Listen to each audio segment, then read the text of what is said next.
Hi everyone, I'm Isabel Kai with the New England MHTTC. I'm just gonna go over some housekeeping items. If you can advance the slide, Daisy. Thank you. So participant microphones will be muted at entry. You will be able to unmute your microphone at designated times during our event. We offer closed captioning. You can click on the closed captioning CC icon at the bottom of your Zoom screen to select a transcription option. This session is being recorded and will be available on the MHTTC website within 48 hours. If you have any questions during the event, you can always raise your hand, use the chat box. If you have a tech or logistics question, you can message me privately. I'll be here. And if you have questions after this session, please email newengland@mhttcnetwork.org.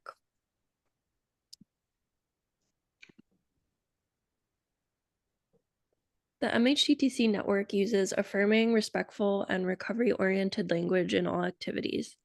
That language is strengths-based and hopeful, inclusive and accepting of diverse cultures, genders, perspectives, and experiences, healing-centered and trauma-responsive, inviting to individuals participating in their own journeys, and person-first and free of labels. I'm going to turn it over to our wonderful presenters, Daisy and Stephen. So welcome all, and thank you for taking the time out of your day to sit for this presentation and most importantly, investing in knowledge increase and knowledge sharing. My name is Daisy Hernandez. I identify with the she group of pronouns, and as a woman in sustained recovery, as well as a woman who has successfully reintegrated her family and community from commitments to the DOC.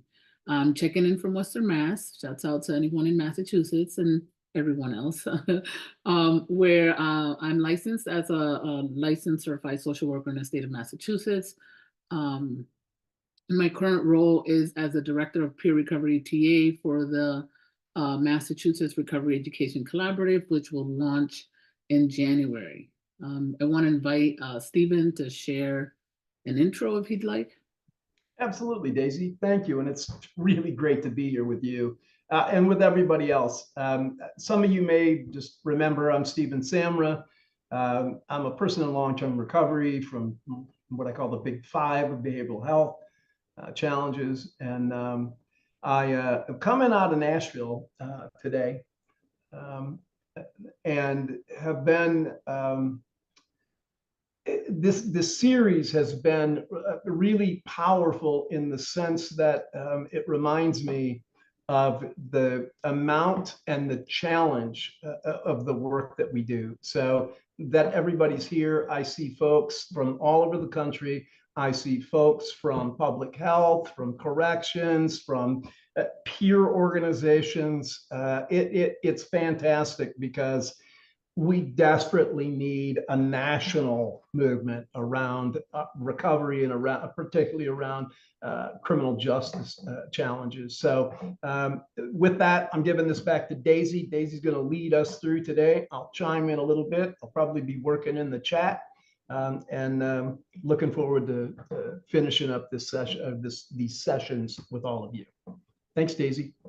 You're welcome. I'm big on the engagement of pulling in your knowledge and experience. It helps your peers grow. It helps us facilitators grow. But before we get into the meat and potatoes here of this presentation, being that it's Friday, if you're like me and running on fumes, I would like to act as a meteorologist of feelings and emotions, right? And I don't want to get all touchy-feeling like a therapist, but follow me, right? The work that we do is from the heart. It is valuable to check in with ourselves and kind of gauge our temperature. And so I want to invite you all to take a moment to scan your thoughts, your body sensations and emotions. And on chat, share one feeling word of how you're feeling right now. Just one feeling word.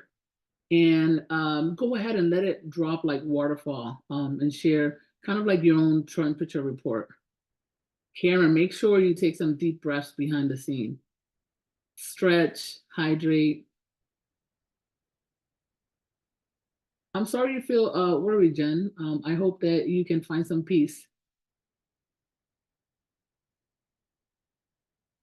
Oh, I hope things turn for you, Allie. Calm, happy, hopeful, tired, overwhelmed. Thank God it's Friday, right? Friday. Awesome. Hopefully, this serves not just as a training opportunity, but an opportunity to just be present and in the moment. And with that said, thank you all for, participating in that. It's probably off kilter, right? Something you're not used to, but it's important to check in with ourselves, especially doing the work that we do. But again, hope your weekends are filled with rest and recharge. I'm with you, Maria, TGIF. So what we hope you can walk away with at the end of this presentation is having a better understanding of the impact and landscape, what the numbers say. Increase your knowledge of the challenges and barriers to reentry. Discuss some strategies for improving success to reentry. Increase an understanding of trauma-informed care through a review that we'll have, and have a better understanding of recovery-oriented systems of care and how wellness fits into it, and increase awareness of the power of peer support services. Now, the incarceration of women and girls has grown at twice the pace of men's incarceration in recent decades, and has disproportionately it's disproportionately happening in most and mostly in local levels like jails, right? A staggering number of women who have incarcerated who are incarcerated are not even convicted. Most of them, 60% of women are in jails under local control, have not even been convicted of a crime and or are awaiting trial. Aside from the women under local authority or jurisdiction, state and federal agencies also pay local jails to house some individuals. For example, ICE in the US Marshal Services have fewer dedicated facilities, and so they, utilize local jails to house roughly around 3,200 women. So join me and let's take a look at some of these numbers. Avoiding pretrial detention is particularly challenging for women. The number of non-convicted women are stuck in jails, and surely not because courts are considering women to be a flight risk, particularly when they are generally the primary caregivers of children. The far more likely answer is incarcerated women who have lower income than incarcerated men have an even harder time offering up or having access to bail, money for bail. When the typical bail amounts to a full year's income of the woman. If you notice here, in this pie offered in an article from Prison Policy back in March of this year, majority of women are held for poverty crimes, drug charges, and public order, which also tells us they don't have the money to pay for some of these bails, right? It also highlights that violent acts has the least amount of women who have that as an offense. Also, the representation of these charges is also represented in the state prison. So for the same, charges in that same order, which is, poverty crimes, drug charges, and public order, as well as of violent offenses, and they align for those women that are in the state level of, I call it care because I feel like corrections has a responsibility to provide a certain level of care services versus correction services. But that's my own daisyism, and I'll jump off my soapdish. It's too early on the presentation for me to do that. But women in state prison are more likely than men to be incarcerated for a drug or a poverty offense. 25% of women in prison have been convicted of a drug offense, compared to 12% of men in prison. 19% of incarcerated women have been convicted of property crime, compared to 13% among incarcerated men. So I would like to invite you on chat to share something that resonates with you from this chat, from this chart. The picture is blurry. Oh no, you know what I could do? I could put the link on chat so you can get, just as a resource. I don't know, maybe when we start, in my screen, it doesn't look blurry. Maybe because I don't have my glasses on, but. Daisy, when I expand it, I mean, if it, when I enlarge it a little bit to read it, yeah, it does get kind of blurry. I'm not sure why, but Oh, when it it's does. enlarged, probably. Yeah, I and did. I I can, sent the link though, so you can have a clearer access to the full report or the article from the prison policy. How's this one look? Much better. Awesome, awesome. So,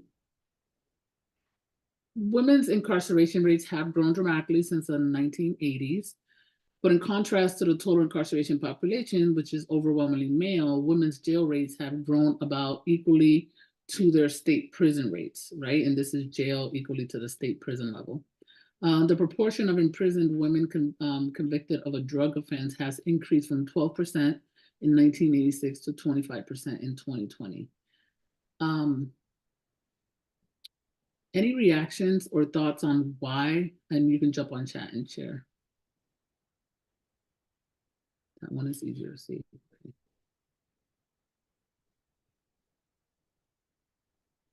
Okay, I see Ali.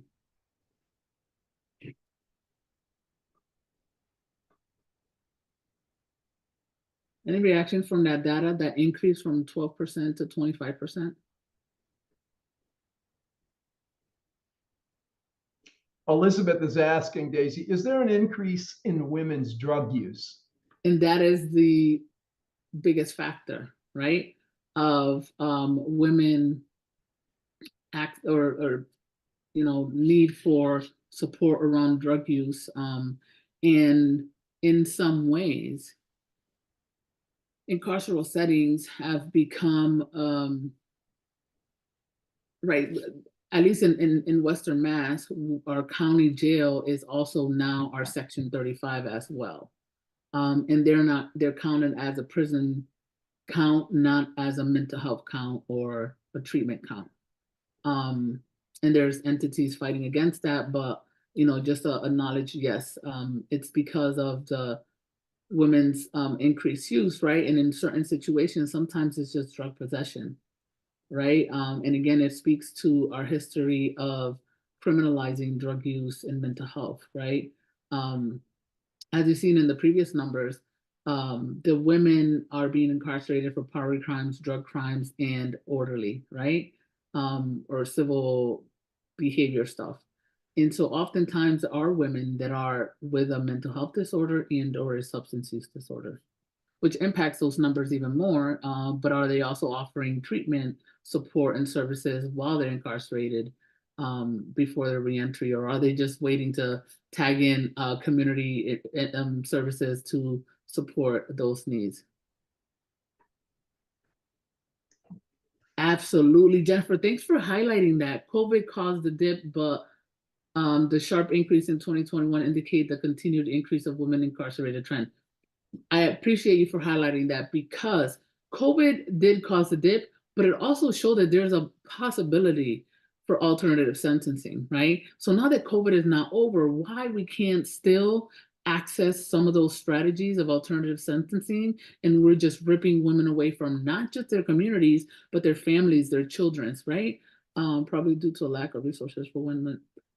Darlene, see, y'all gonna keep pushing me on my soap dish. We're in like slide 6 or something because it's so true, right? Yes, men are a higher population, but men have more support services. And Stephen, I say this all the time, and there's a daisyism. You go to a jail and visit a man, and the visiting room is filled a couple times a week. You could go there every day of the week and you'll find the same man visiting with the grandma, the aunt, the mom, the next day with the baby mama, the next day with a side girl, the next day with an ex-girlfriend. When you go to a visiting center for women, those rooms are not filled.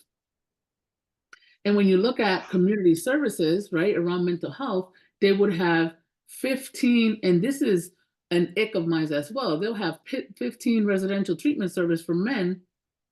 They'll have 1 residential treatment service for children, moms and their children, and they'll have maybe 3 for women, right? And there is a disparity, despite numbers telling us, and we'll get into that women, most of the time, up to 80% of the time, report being primary caretakers of their children. And so disparities, excuse my language, for damn sure, right? Gender disparities in this case.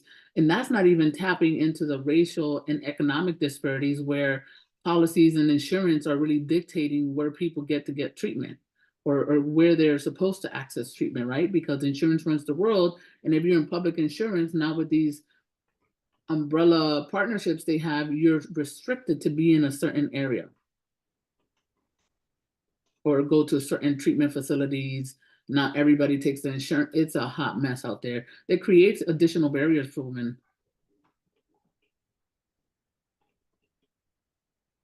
You know, Ali, thanks for sharing that, because prior to the session, we were talking amongst ourselves as facilitators about trauma and how women, it's easier for women to report experiences of trauma or to identify experiences of trauma, where it's not for men.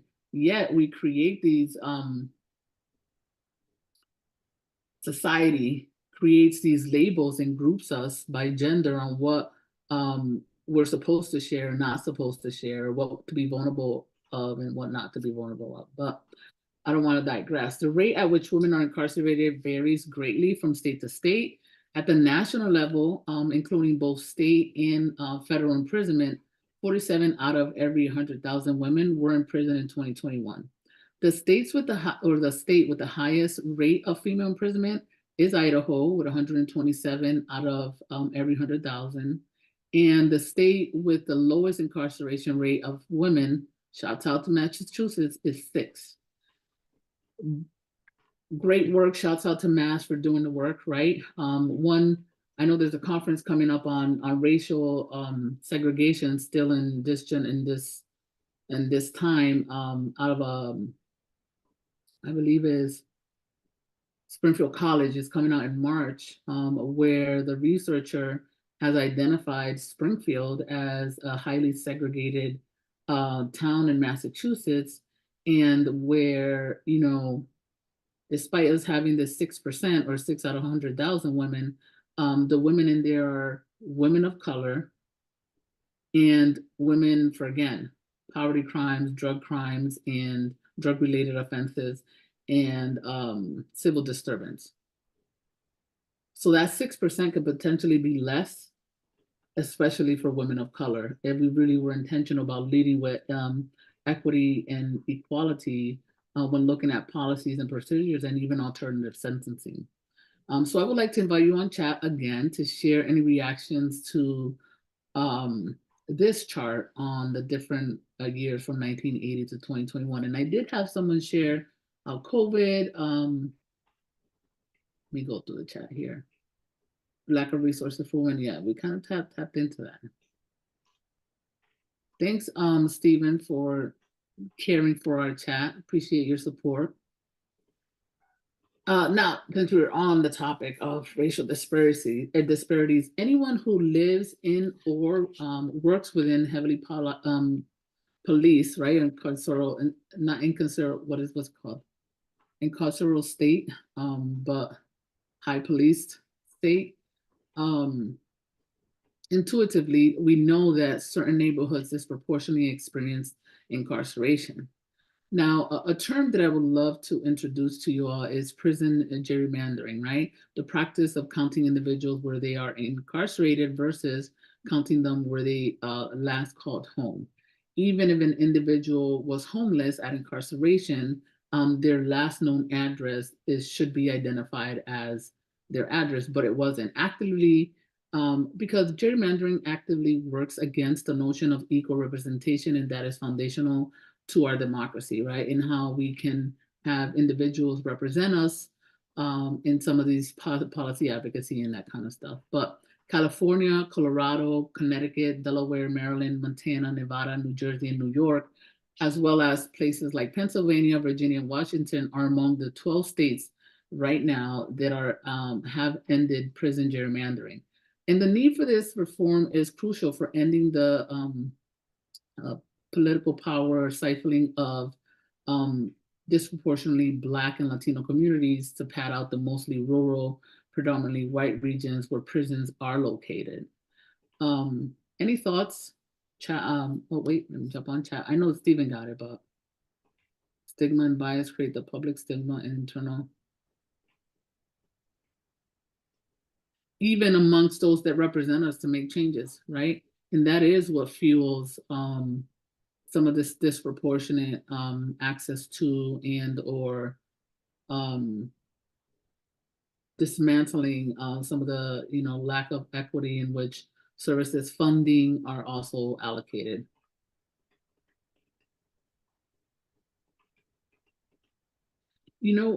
Jess, I'm not sure, but I would say I got the article from the Sentencing Project. And it was a full article on gerrymandering, but if you Google it, Google University, right?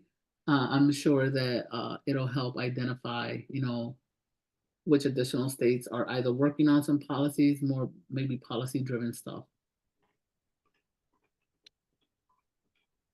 All right, so now with recidivism rates, I hope that was helpful.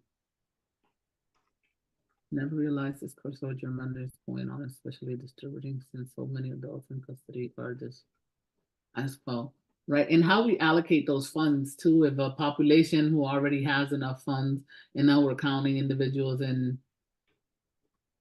who are incarcerated as part of that space or community or environment, and there will, because there's more people, the allocation of funds will be higher in that area already, and in addition to.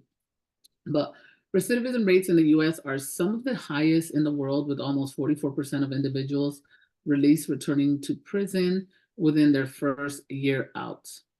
The median number of prior arrests among females was 7 compared to 8 among males. Females were less likely than males to be arrested, convicted, and returned to prison within 5 years of this study. Now, or their release. The percentage of females who returned to prison within 5 years was higher among those serving time for a property offense than a violent offense. Right, and that speaks again about my ism. If women are being incarcerated for poverty crimes, how are we supporting their financial independence? Poverty crimes. How are we supporting their financial independence upon their release? Now, where are we jumping in? Oh, why my slides stuck? There we go. There are clear correlations between challenges and barriers to successful reentry. So let's just tap into our next couple of slides for a quick review of what those are. Okay, so women are more likely to be parents of minor children, more likely to be single parents, and more likely to have been living with their children and being head of household prior to their imprisonment, making it more likely that incarceration would uproot their children and lead to termination of parent rights, worst case scenario, and permanently breaking up their families. Not to mention, right, I always say that the children are like silent victims of mass incarceration because, we have data to tell us this is why women are being incarcerated. This is who they are prior to incarceration. And then we separate them and uproot them from all they already have established, independent whether it is, theirs or they're sharing it with somebody else. But then we send them back to the community with the same, kind of challenges and barriers they had upon entering the incarceration. I would like to know about overdose rates also for Black and brown folks compared to white males. And that's not a slide. I will mention it as an overall topic, right? But I don't have exact rates. At least I know that in Massachusetts and possibly across the nation, although, and I can only speak for data in Mass right now, that although our overdose rates are decreasing, they're still increasing for general population. They're still increasing for members of the communities of color. Most definitely email, thank you. Different here in the male prison where women want to marry these guys while they're in here. Here's incarcerated women have no visits. I just tapped into it prior to your or maybe you missed it. Here in Alaska, we have one of the highest recidivism rates. It's over 60%, and maybe more technical violations. Oftentimes, right? And if they don't have the support necessary, how will they sustain or successfully reenter their families and community? But while stays in jails are generally shorter than in stays in prison, jails can be specifically deadly for women. Women have a higher mortality rate than men in jail, dying of drug and alcohol intoxication at twice the rate of males. And the number of deaths by suicide among women in jails increased by almost 65% between the periods of 2000 and 2004. And then there was an also increase in 2015 to 2019. Over a quarter of women, about 26%, experienced homelessness in the year before the arrest that led to their incarceration. And there's also a higher rate than among, that's also a higher rate than among men, with men is like about 16%. Women are more likely to be jobless, which hence speaks to, poverty crimes. And that represents 50% of women who report being jobless than to be employed in the months before their arrest. And this is the timeline before their arrest. Women are more likely than men to enter jail with a medical problem or a serious mental illness. And while incarcerated, women are more likely to suffer from mental health problems and experience serious psychological distress. Women report disabilities 50% of the time and physical and mental health problems at a higher rate than men.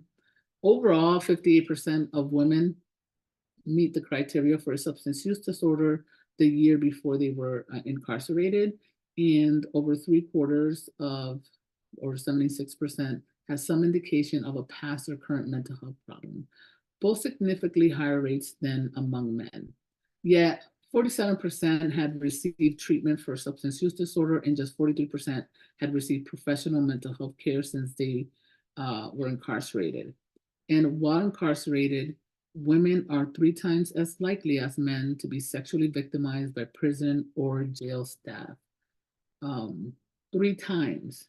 Those are the women who have reported, right? You can just imagine the women that have not reported, not knowing their rights, being scared of or intimidated, whatever those barriers or challenges are to reporting.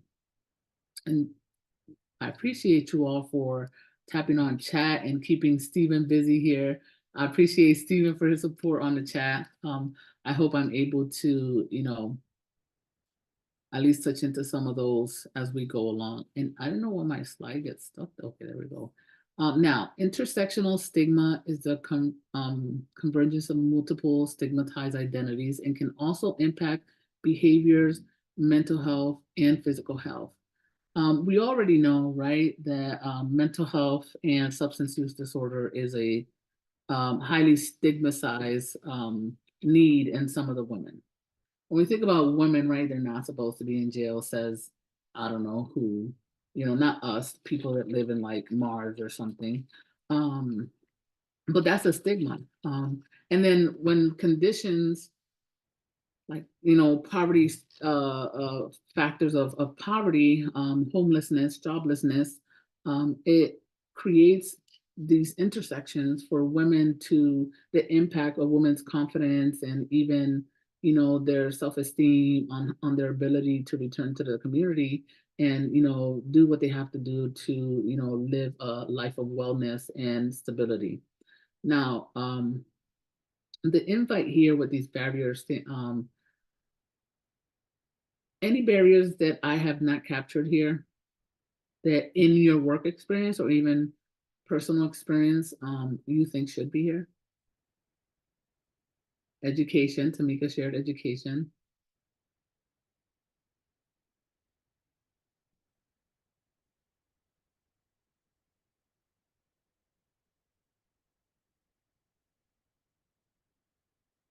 Those were and I had them asterisk. I didn't put them not on purpose, but just to have a conversation with y'all because I like that interaction. Those were the top 2 I was looking for: education and transportation, as well as peer support. And I did tap into that earlier, just that 80% of women in prison do report being primary caretakers of their children upon intake at a prison setting. Trauma. And we'll get into a little bit of that. And I got some slides coming up further on post-traumatic growth, because majority of women do experience trauma. And when we think of, here I go with a Daisism, right? Data says, it's really interesting, right? Because I'm big on data. Medical data leans towards genes, right? And the development of a substance use disorder or mental health. Behavioral health and mental health data leans towards marijuana as a gateway drug.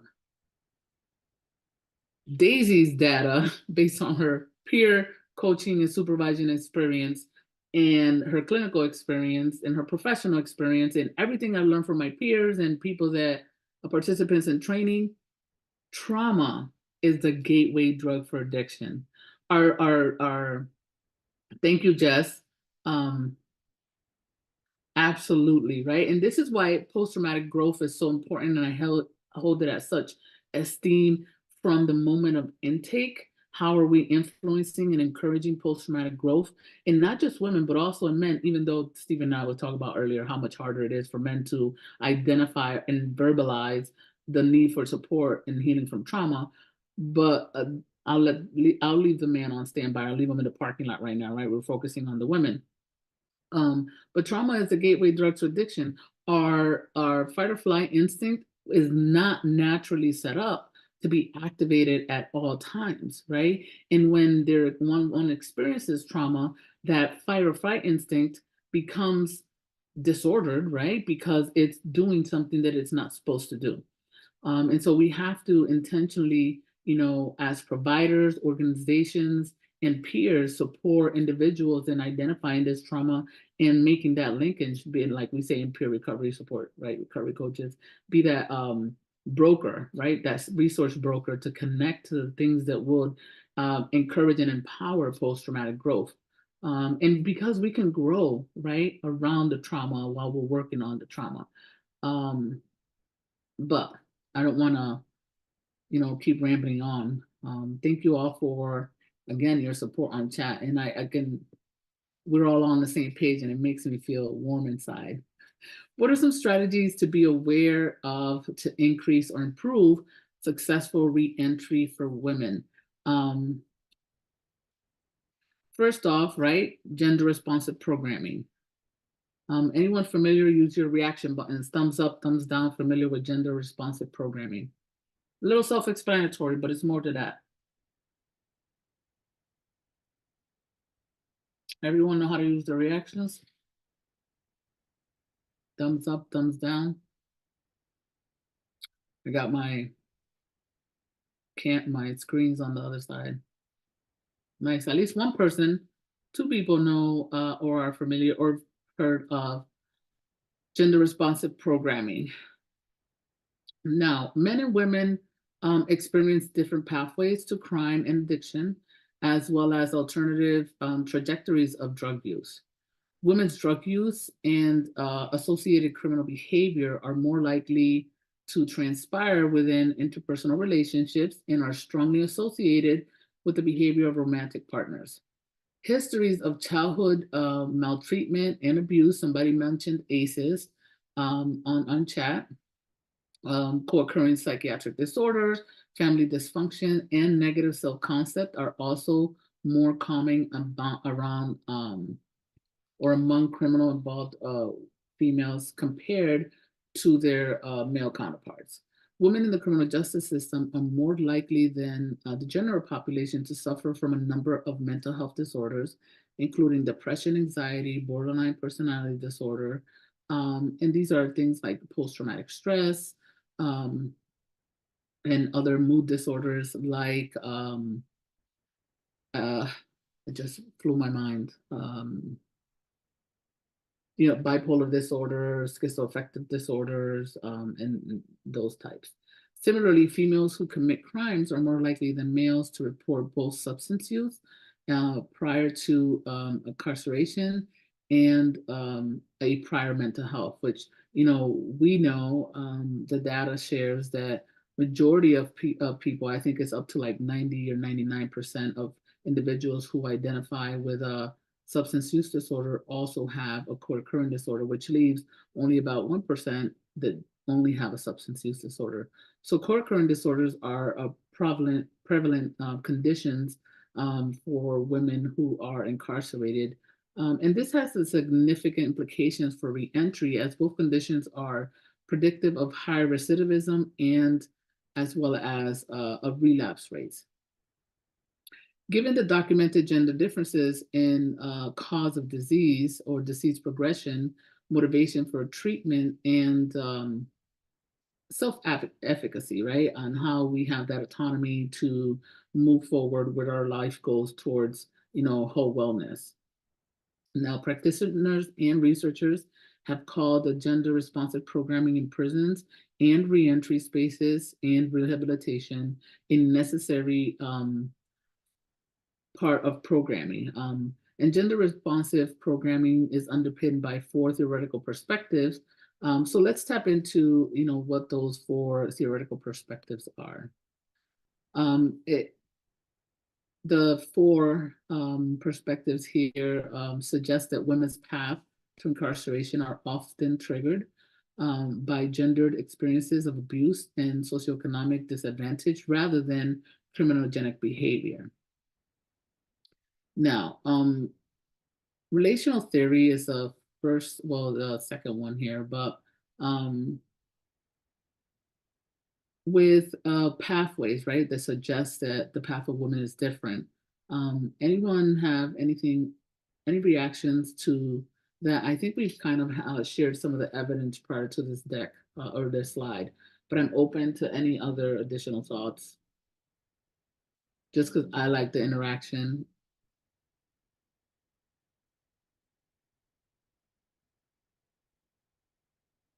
So the pathway theory is the first one, right? How they get there and what those differences and disadvantages are. The other theory is, ooh, nice, Stephen.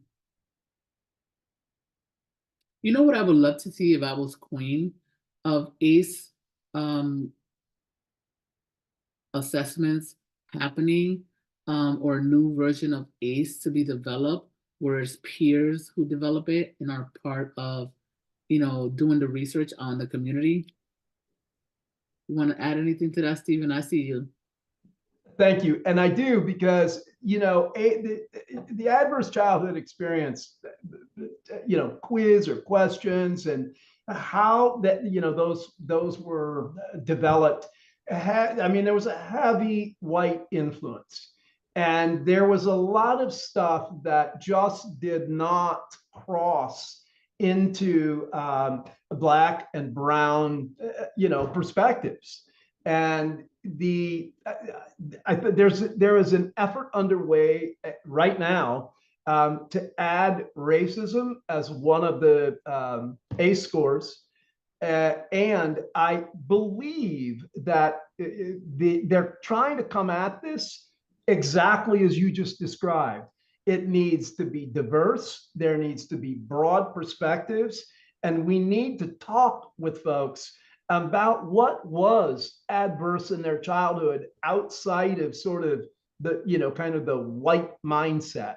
And this is not bashing, white folk. It is just saying that the lens for ACEs was originally done, as part of white privilege, honestly. Mm-hmm. And they are working to reform that, because it's been folks like us who have said, we think you might have a problem here.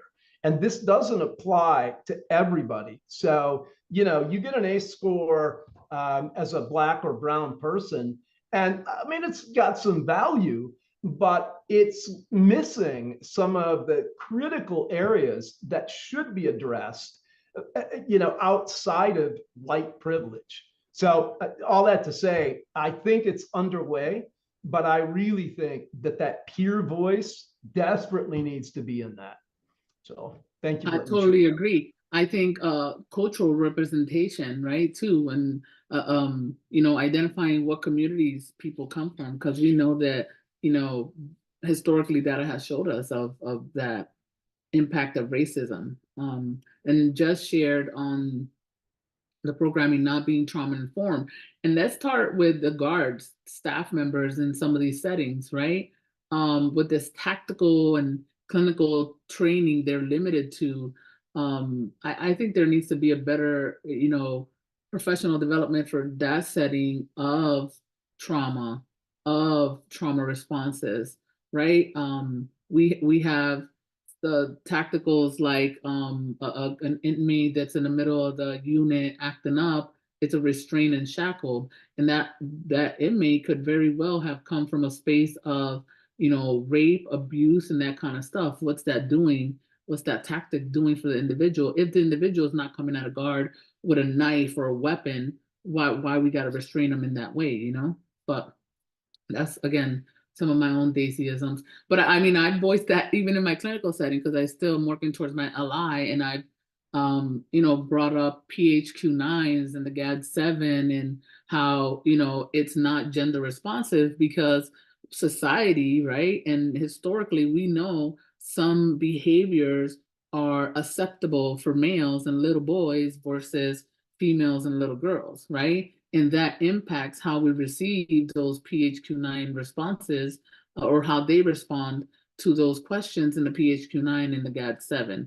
But I don't want to get all clinical. Now let's jump into the relational theory, right? And this it posts that women's experiences in the criminal legal system are more likely than men to be based on violence and exploitation, and that gender responsive practice should therefore work to build a sense of connection with others. We know upon reentry, and shout out to any reentry workers in the room, but we know that women have different needs than men, right? Upon reentry or entering the incarceration setting or reentry into their community and families.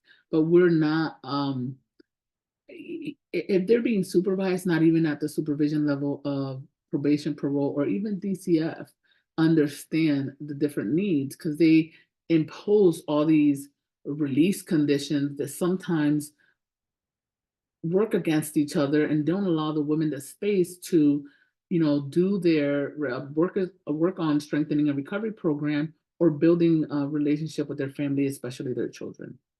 Now, the addiction theory understands that addictions are not inherently criminal behaviors, but rather disease that reflect complex emotional, psychological, and social cultural problems. But yet, we know this, and yet our society criminalizes people who have substance use and or mental health. Many states are moving towards mental health court or drug courts, which creates an opportunity for men and women, but we're focusing on women right now, right? To have these opportunities to not walk away from their commitments with a criminal report, right? A query or criminal charges. Now, the addiction theory also understands that gender responsive programming must target the person holistically to eliminate substance use behavior. And that holistically, right, it's important to really look at trauma because it's not just stopping the use or being in a recovery program. It's really working intentionally through a lens of wellness, right? Not just stopping the use, but wellness and quality of life. All right, here we go, party trauma. So with the trauma theory, yeah. I was just getting before you jump in there. As we were talking about that, what we're really talking about is whole person care, right? And the scope around that. And you can treat an addiction, you can treat a mental health challenge, you can treat environmental issues, but if you don't treat them all, those drive the trauma responses, right? That's what's driving a lot of that. So, we really need to, and I think we're getting there. Just kind of reframe how we're coming at people, because if we're just treating one thing, how many of you have heard that? Oh, Bob went to rehab. He's been in there 30 days. He's all better.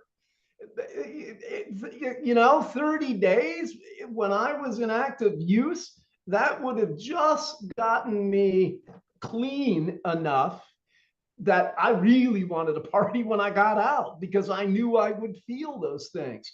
what I needed was a piece of support around that. I needed a mental health eval, something I wouldn't have done at the time because of stigma. I really needed somebody to help me establish boundaries. How do you return to life? How do you do that? And without that, that village around me, it was 10 times as hard to navigate myself back into mainstream as I'm watching our brothers and sisters who have good, solid peer support are able to do. It's clear, right, that, as a peer, we get, I think, in a bigger way, that whole person health need. Not that, our providers and clinicians don't. I think everybody does, but we drive that, I think, more so than in the past. And it's because we can point to the evidence of recovery when we've come at folks whole person care or whole person approach. So I just wanted to share that because it's really an important piece for us to keep in mind now. I feel that, and we'll jump into in the next couple of slides, right? With spanning from the trauma theory, that whole person's care or that whole person approach, it's really the wrapping that keeps all these four theories together, right? Because I think, and at least for me, I think it's more than just A, treating a substance use, B, treating a mental health, C, treating a trauma history. Because the individual is more than that, right? The individual in the community is an employee, is a mom, is a aunt, is a student maybe, and I always, like, even when I was working in peer support as a peer recovery coach and as a supervisor, I prioritize that whole wellness. An individual is more than just these diagnoses, right? And improvement in quality of life is more important to me than, checking off the boxes of goal attainment, if that makes sense. But the trauma theory argues that because incarcerated women are more likely than incarcerated men to have experience with physical and sexual trauma in adolescence, adulthood, programs must take the trauma into account and understand the impact of trauma in the women's thoughts, feelings, and behaviors.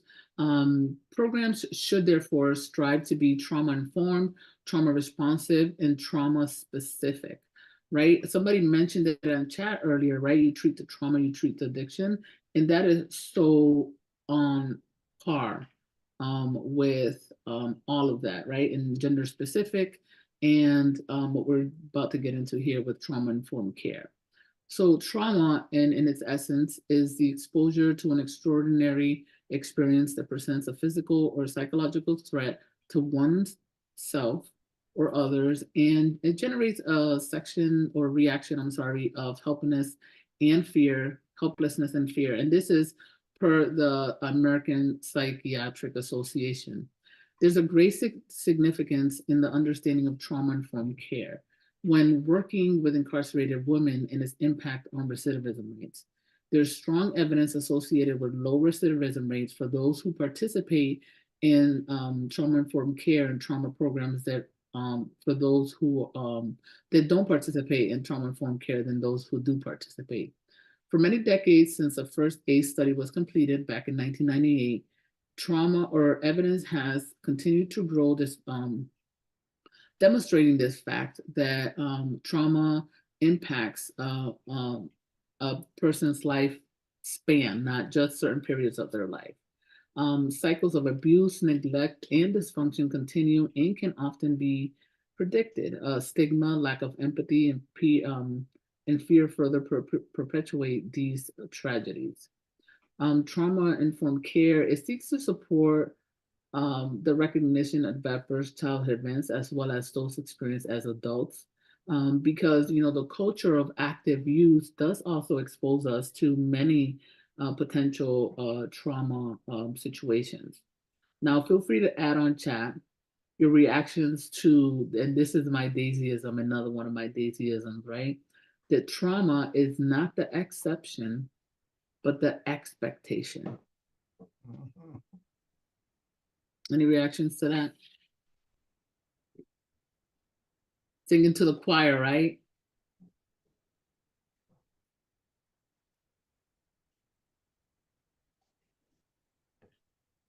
All right, here.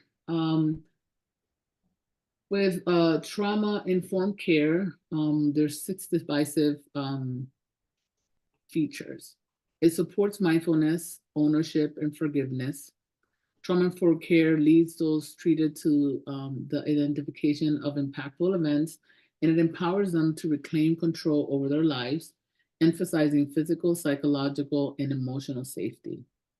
The Substance Abuse and Mental Health Services Administration identifies these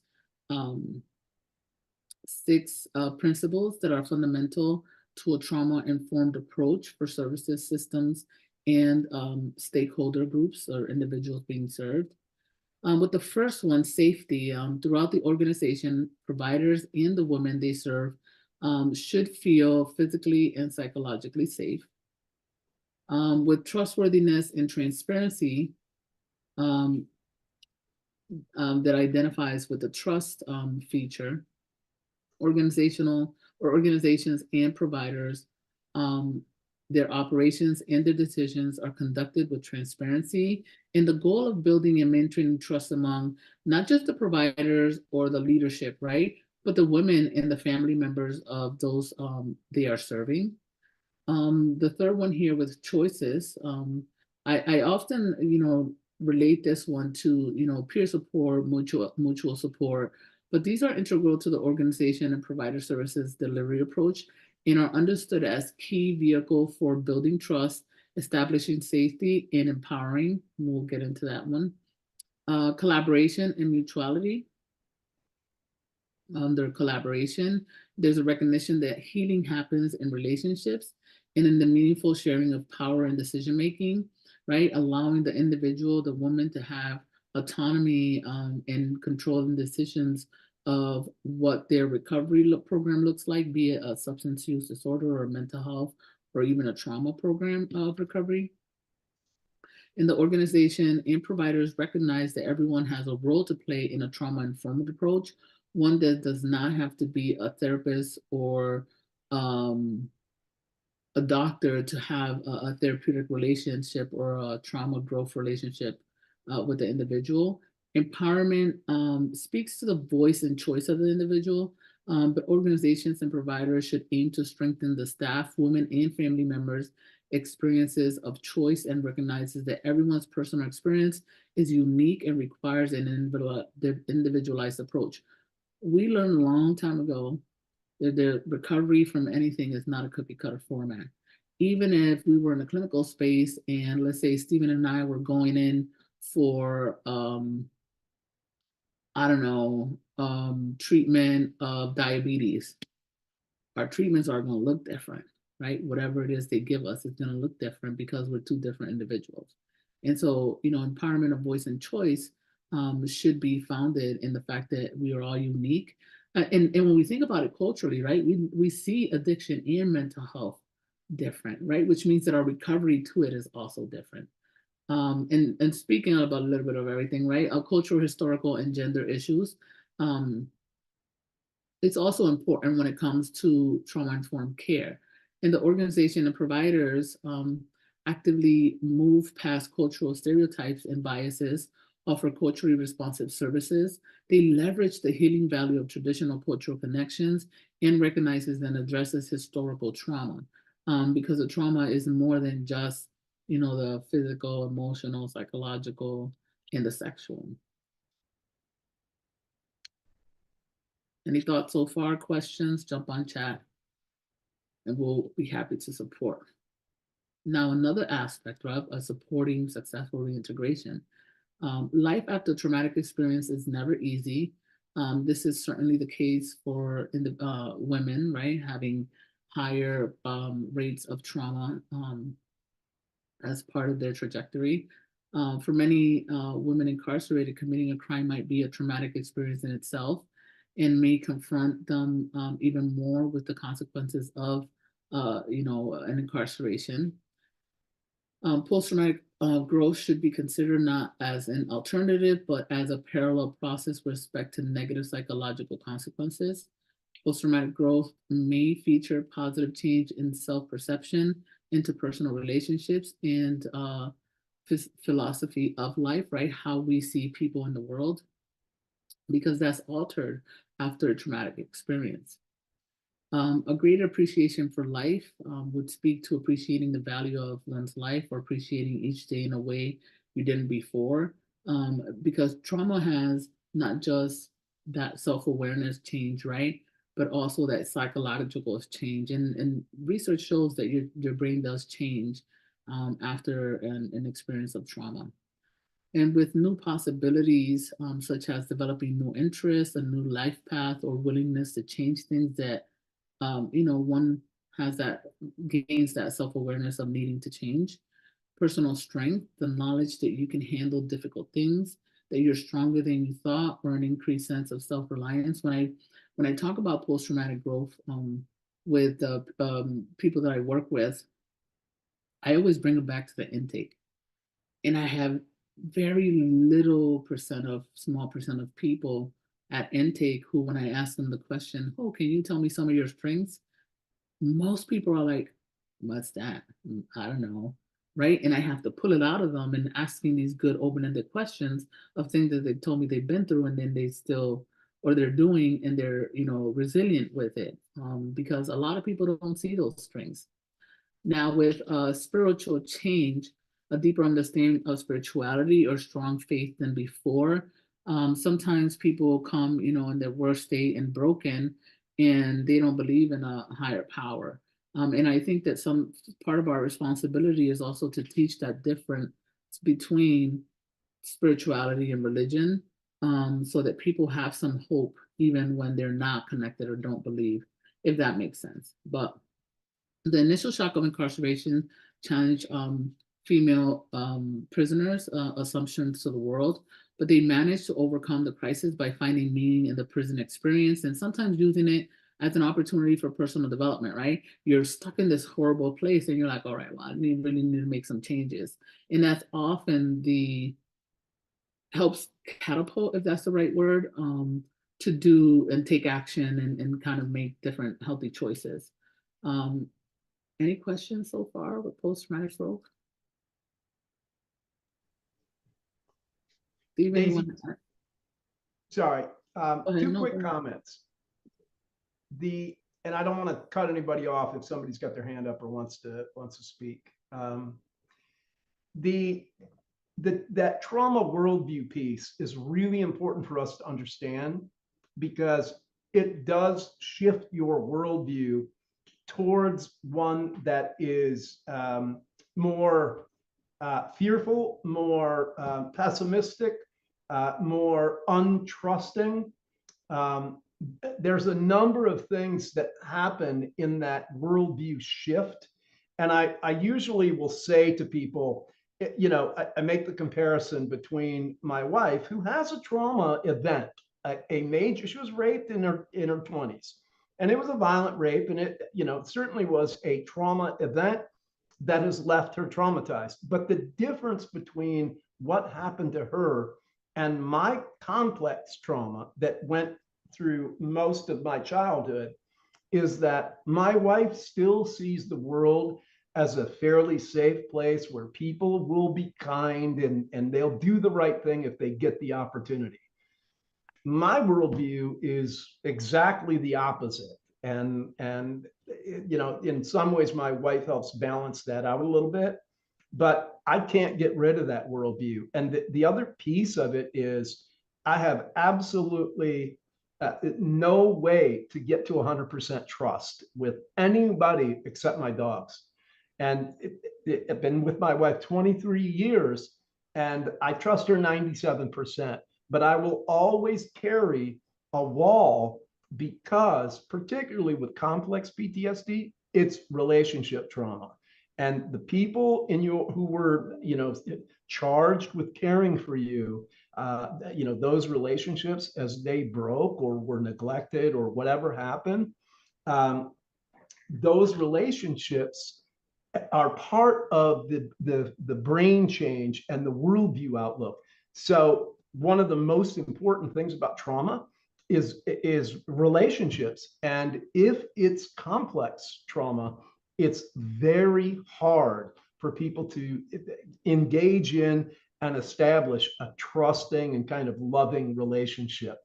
And it's something we need to keep in mind, because often we wonder, why aren't they involved? Why wouldn't they be? Why doesn't this appeal to them? That makes the recovery piece for us much more difficult. And it also means that a lot of times we'll unintentionally harm the people who we should trust the most, because we can't. So for those of us who have complex trauma, and clearly I think everybody on this session understands the impact of trauma, that piece for us makes recovery from trauma a lot harder, because we can't have those really safe and trusting relationships. I had something else I was going to share, but I can't remember what it is now. It's Friday and I'm running on fumes too. I think we could all identify. Thanks for adding that.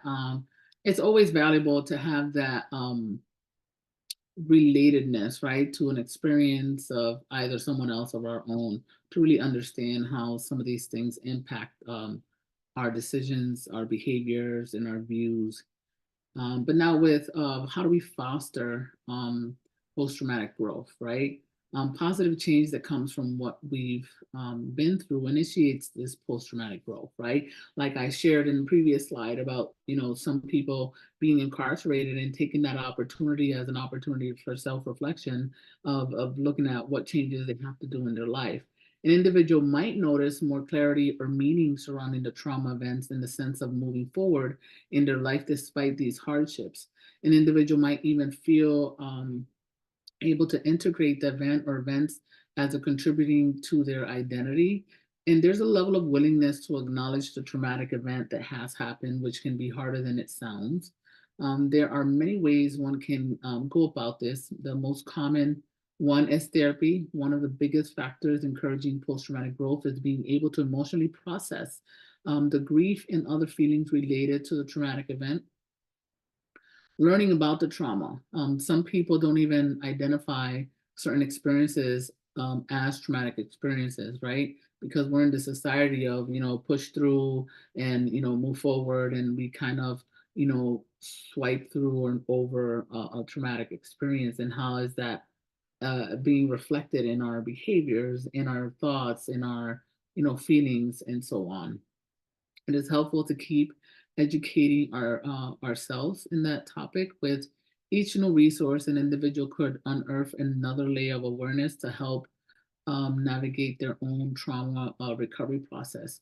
And at least for myself, a big book that helped me really identify and relate to and encourage me into treating and educating myself more around trauma is the book by Bessel van der Kolk, The Body Keeps the Score. I have it there, and I even have the study guide because I was really like, I started reading it, a therapist recommended it, and I started reading it, and I was all in, engrossed in it, and I found the study book, and it helps empower, encourage a lot of self-reflection, which also can help support or foster post-traumatic growth, and community support. And maybe I'm not the best person to talk about community support because I have a bias, and I think that they're integral to my recovery and my wellness journey. There's much research out there as well that shows that socializing with your loved ones and others who have been through similar experiences that can help support the trauma recovery process, as well as recovery from substance use and mental health. Johan Hari has a little outdated video that talks about how we, have been looking at addiction the wrong way, and the opposite of addiction is connection, and it's still relevant and exactly on point to this day. Maybe some of the language is not too, recovery oriented or person first, but the message is still very relevant in our current times. And there's a great value in joining support groups with other trauma survivors who are essentially peers who get what an individual is going through.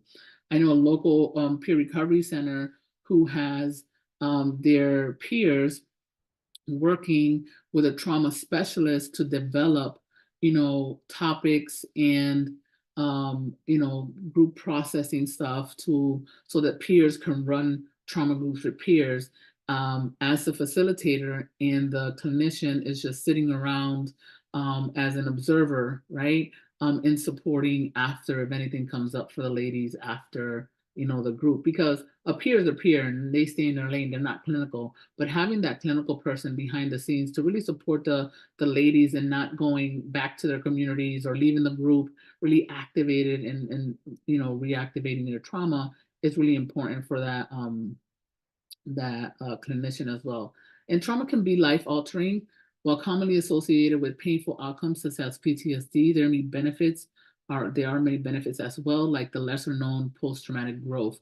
I think that, we often talk about, majority of the time, we talk about trauma-informed care, and trauma this and trauma that, and we don't leave too much space for talking about what happens after trauma and how we can still grow around that trauma, right? We're not going to ever get rid of it, but we can grow around that trauma. Now, I'm sure that most of you are familiar with a ROSC, right? A recovery-oriented system of care. I always add that wellness because it's integral, right? It's the intersection between treatment and recovery. Because again, it's not just about stopping the use. It's not just about going to a therapist. It's not just about, getting treatment, going to your doctors or clinical stuff, but it's more than that. But with recovery-oriented systems of care, it's a coordinated network of community-based services and supports that is person-centered and build on the strengths and resilience of individuals, families, and communities to achieve abstinence and improve health, wellness, and quality of life for those with or at risk of alcohol and or drug problems. This is a big focus, right? Ross has a big focus on supporting people in recovery from substance use disorder, but very easily can be adapted, right, to supporting someone with mental health, a trauma history. Because if we're supporting that connection, right, and creating this system of care for people with substance use disorder, all those things are also part of their person's identity, right? And so this is why I always put wellness at the center or to lead that, because when we think of Ross, it provides a network support services, but through education, communities are strengthened by recovery-oriented activities that can prevent inappropriate substance use before it occurs. Traditionally, recovery-oriented systems of care have been viewed as long-term recovery-related activities that occur after a former substance use treatment episode. However, recovery-oriented activities and approaches are also part of the full continuum of care available to a person within a ROS system. Now, before I get into how wellness has its inherent place in ROS, let's look at the working definition of recovery offered by SAMHSA. And it's my favorite. And it goes as a process of change through which individuals improve their health and wellness, live a self-directed life, and strive to reach their full potential. What stands out for you all in that definition?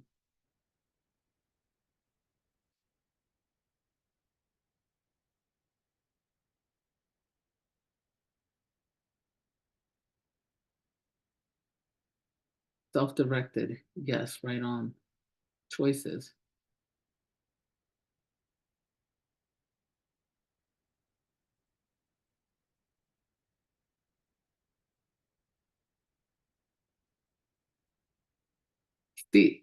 Stephen, yes. That's exactly what stands out for me. What's not in that definition? Self-directed and wellness, reaching full potential. You know why I like what stands out for me with this definition? It doesn't highlight if it's a substance use disorder that you're recovering from, if it's a mental health, if it's a physical injury, it doesn't identify none of that. The focus is health and wellness, right? The quality of life for the individual versus the things that are challenging their from anything. Absolutely, Jess. This is exactly why I love this definition, and not the fact that it was peers who helped develop it, but it encompasses all of us. And now with wellness, a whole person strength-based approach, and Samsa envisions wellness as not as the absence of disease, right? Illness and stress, but as the presence of a positive purpose in life. I should have underlined that one as well. Satisfying work, play, joyful relationships, and a healthy body, and living environments and happiness.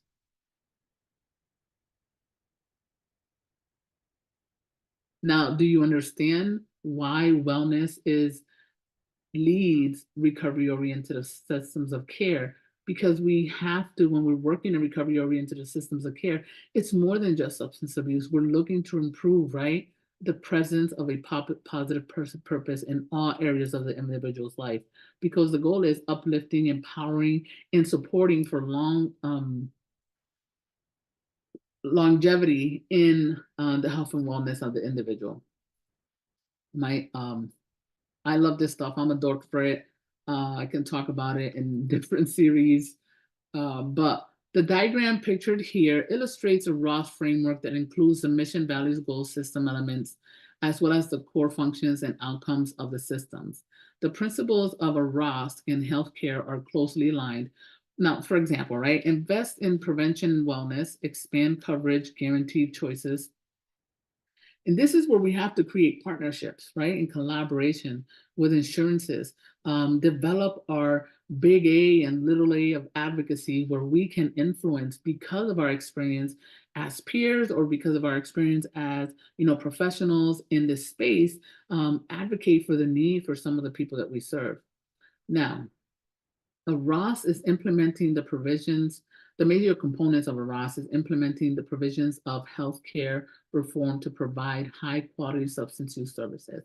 So even if we're at this direct care level, whether we're working in an incarcerated setting or we're working in the community, we have to impact and plant seeds of ROS and the value of supporting the whole wellness of an individual to our supervisors to leadership to, that C unit or C level of leadership in our organizations so they can see the value of a ROS system.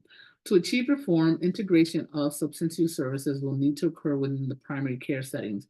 There's a big movement across the nation with integrated care, and even I know in educational settings, there's SAMHSA grants supporting, behavioral health, mental health, and social workers in being integrated in medical settings. But I would go farther than that, right? And including peer workers in these teams, community health workers in these teams, peer navigators in these teams, because the individual is more than what the symptom they're presenting and more than the diagnosis that that identifies them, right? Now, primary care providers will likely require additional education because boy, oh boy, a lot of the stigma and barriers happen at that medical setting. Not to say that, right, the behavioral health, community health, and community mental health is not, right? Because there's still some of it still there. But there's a lot of deep intentional work that has to happen with us as individuals, as part of these systems, to really eliminate and eradicate some of the stigma and bias that hinders people from seeking support from mental health, behavioral health, probation, all these settings that are connected to our well-being or that are intended to support our well-being. And it's important, right, to educate not just the providers through trainings on how to screen and intervene with at-risk populations or underserved populations, and on how to refer individuals with more service connections or needs to specific settings. Additionally, specifically for providers, may be required to establish new partnerships, enhance technology, establish quality improvement systems, expand capacity, recruit, train staff, and work with health insurance plans. And now, talking about health insurance plan, right? Funders. When we think about the organizations that we work for, when we think about incarcerated settings, who are their partners? Who's supporting these framework of a ROS or a wellness ROS, right? Because treatment and recovery does not only happen upon reentry. it should start when the woman is in the intake process, right? And in that, and I can speak for myself, in that detox stage of their entry into incarcerated setting. Any questions, thoughts so far? Insurance plan, man, I could do a presentation on that, and hopefully someday I get to do one trying to impact just insurance providers and insurance companies, because they're a hot mess the way they rule the world out here. But now, with power and peer recovery support services, peer recovery support is characterized by the provisions of non-clinical peer support, which can include activities that engage, educate, and support the individual as they make the necessary changes to recover from a substance use disorder. Each of and the beauty of peer support is that it's not just a substance use disorder. Now we have mental health focused peers. Hopefully someday soon we'll have peers that are equipped with supporting people through trauma, because self-help, post-traumatic growth happens in peer connections, right? But each of the partners in a ROS can play a role in the provision of recovery support services. When recovery support services are provided across the continuum of care, they support resiliency, open doors to serve access and engagement, and support long-term recovery. Person-centered supports bolster successful individual and family outcomes. Homelessness, yes, ERs, crisis teams. We do, we're everywhere. I totally agree. I know there's forensic peers in inside incarcerated settings. Now, while typically viewed as available post-treatment, recovery support services within the construct of a ROS can be offered before, during, or even in lieu of treatment. This approach and its supports are inclusive of pre-treatment as well as promotion of resilience and prevention in early or brief interventions, as well as in reentry, and probably most importantly at reentry. Now, some of the activities, peer providers offer valuable guidance by sharing their own experiences recovering from substance use, mental health, and maybe even a trauma disorder or trauma impact. By helping to build skills assisting in addressing specific needs that someone with substance use disorders face with as they are early in recovery, and by improving social connectedness and helping to identify new positive social environments upon their reentry. One of the roles of a recovery coach, for example, or a peer, are being a resource broker, right? And kind of connecting to those resources in the communities that might help meet some of the needs that they have upon reentry. Mentoring or coaching referred to a one-on-one relationship in which a peer with more recovery experience than the person served encourages, motivates, and supports a peer who is seeking to establish or strengthen their recovery and their success in reentering. And the relationship of the peer leader to the peer receiving the help is highly supportive rather than directive, right? This is the part of the activities or tasks to help support and empower decision making, right? That collaborative decision making, that autonomy to the treatments of whatever needs they might have. The purpose of resource connecting services is to connect the peer with professional and non-professional services and resources available in the community. This that resource broker lens that I was previously sharing. And then with peer leaders, facilitate or lead recovery-oriented group activities. Some of those of these activities are structured as support groups, while others have educational purposes and may have components of both. The group activities that are structured as support groups typically involve the sharing of personal stories and some degree of collective problem solving. And see, this is one of those things that really separates lanes between a clinical provider and a peer provider, right? A peer provider is able to strategically use their lived experience to, ignite or empower action, right, and motivation in other individuals who are early in the process. Many of these groups are formed around shared identity, and this is why it's so valuable to have peers on teams, such as belonging to a common culture or religious group or shared experience related to the substance use, the mental health, or the trauma. maybe even,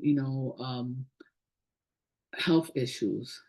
I know there's pure wellness coaches in now, even in medical settings that are focused in like diabetes, HIV health, and that kind of stuff. A person in early recovery is often faced with the need to abandon friends and/or social networks that promote and help sustain the substance use disorder, but has now alternatives to put in place to support their recovery, right? Peers support individuals and make new friends, and they support them in making new friends, making new positive sober connections.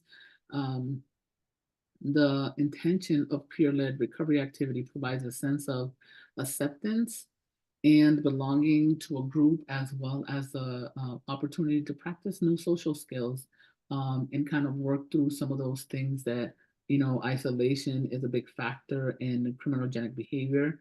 And so we're, surrounded by positive people and recovery, and, they have a future focus lens that I can easily rub off on the individuals as well.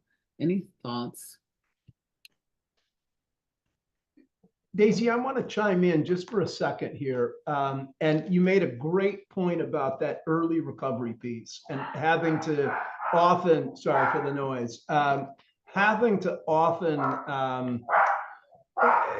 leave behind friends or, acquaintances. The whole piece around changing how you live your life is a big deal, because what folks need to understand is, depending on how long you've been sort of out in active addiction or experiencing homelessness, or you've been incarcerated, every one of those areas is a subculture.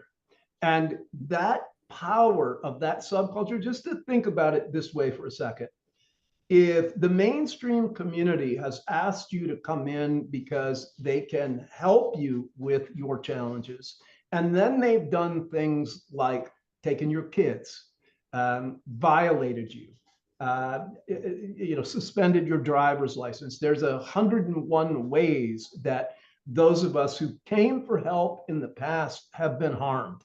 And it's really through no fault of the system at the time, but today we can do a lot better.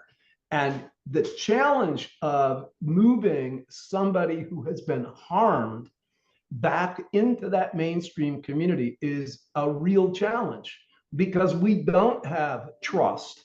And you have to understand, up until about 2016, when a lot of white folks started to overdose on opioids, we moved from this punitive lock them up and throw away the key mentality to, oh my, this is now a public health crisis. That's important for us to understand, because while the mainstream community has made the shift here, sort of, it's in progress, the folks who were out, who have been harmed in the past, haven't. And those subcultures that they're involved in, as dysfunctional as they may appear to all of us, we thrive in them. They welcome us in with all of the things that the mainstream community says those are bad. So if anything happens to us in the mainstream community, especially in early recovery, don't forget that those subcultural communities that we used to participate in, they are right there, and they are ready to welcome us back with open arms. When you have a stressful day, all it takes is one of your associates, somebody you used to party with, to show up with some party material, and it's real easy to step back into your subculture, because it's familiar and it's comfortable, and you know how to thrive because you know the rules in it. And it's the same for the subculture of addiction is particularly powerful, but it includes incarceration, it includes homelessness. Every one of those have their own specialized language. So, and their sacraments and activities, every one of them. And so when you have people with all three, you are really engaging against three powerful subcultures. And I'll just finish by saying this. William White has written a couple of things about the subculture of addiction. And he's clearly pointed out that these subcultures are major barriers to recovery. And not only are they barriers, but they can enhance and even reinstate drug use for people in early recovery. Thank you for letting me share that. Absolutely. I love that you added William White out there, because there's so much resources that he's offered toolkits to support us to really look outside, what we're used to.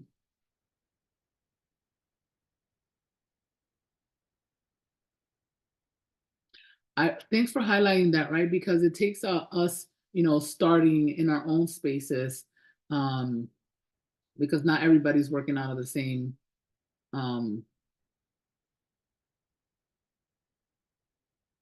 we're not all working through the same lens or with the same leadership, right? Some of us have a little pushback still to work through, but what state are you connecting from, Maria?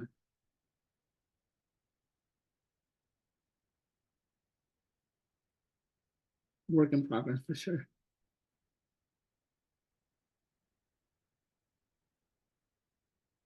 All right, I hope everyone had an opportunity to catch that QR code to complete the link. You're welcome, Maria, thank you. Isabel Kai has been so kind as to put the link also on chat. Make sure that we can, help us improve. Oh, can you put it up one more time? Absolutely. Oh, thank you.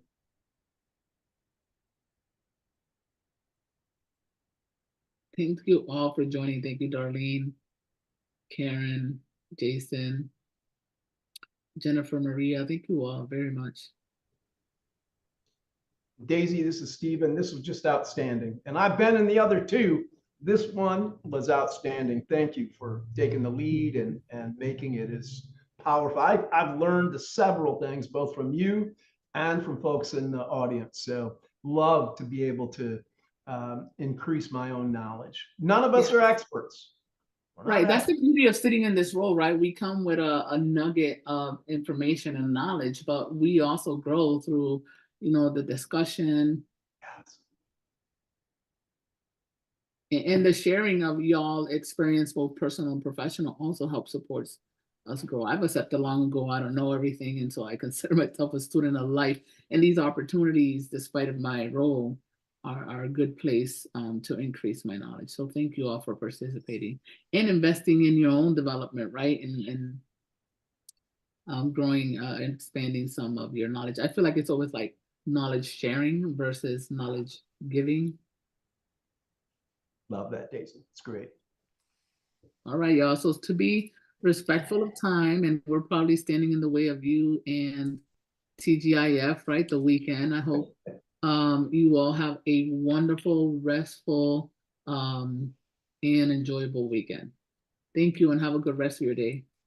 Thank you. Bye-bye.